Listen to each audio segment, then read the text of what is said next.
บทที่40ทรงรับประทานข้าวแรงกับพวกสาวกเป็นคาบสุดท้ายยูดาห์อิสการิโอตเป็นผู้หนึ่งในพวกสาวกของพระองค์ลาวได้มีความคิดที่บ่ดีลาวรู้ว่าพวกผู้นำทางศาสนาบ่มักพระเยซูและต้องการจะจับพระองค์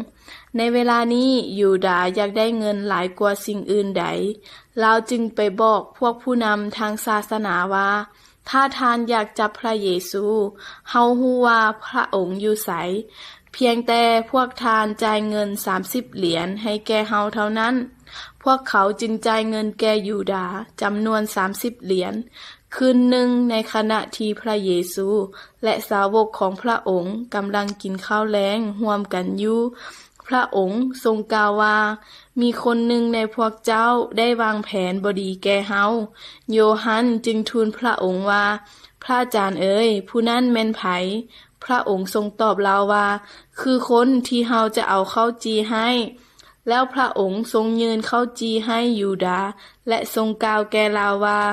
จงเฮ็ดในสิ่งที่เจ้าได้วางแผนเฮ็ดนั้นต่อไปยูดาห์ได้ยืนขึ้นและออกไป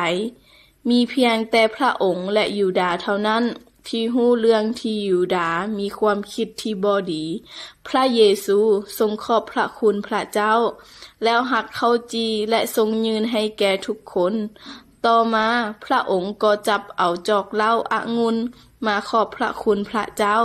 แล้วยืนให้แก่ทุกคนดื่มแล้วทรงกล่าวกับเขาว่าเมื่อเวลาใดที่พวกเจ้ากินข้าวจีและดื่มจากจอกนี้จงระลึกถึงเฮาจะบ่ได้อยู่กับพวกเจ้าอีกต่อไปเพราะเวลานั้นมาฮอดแล้วเฮาต้องไปแต่บ่ต้องเป็นห่วงและบ่ต้องย้านเฮาจะกลับมาหาพวกเจ้าอีกพวกเจ้าจงฮักซึ่งกันและกันคือกับเฮาฮักพวกเจ้า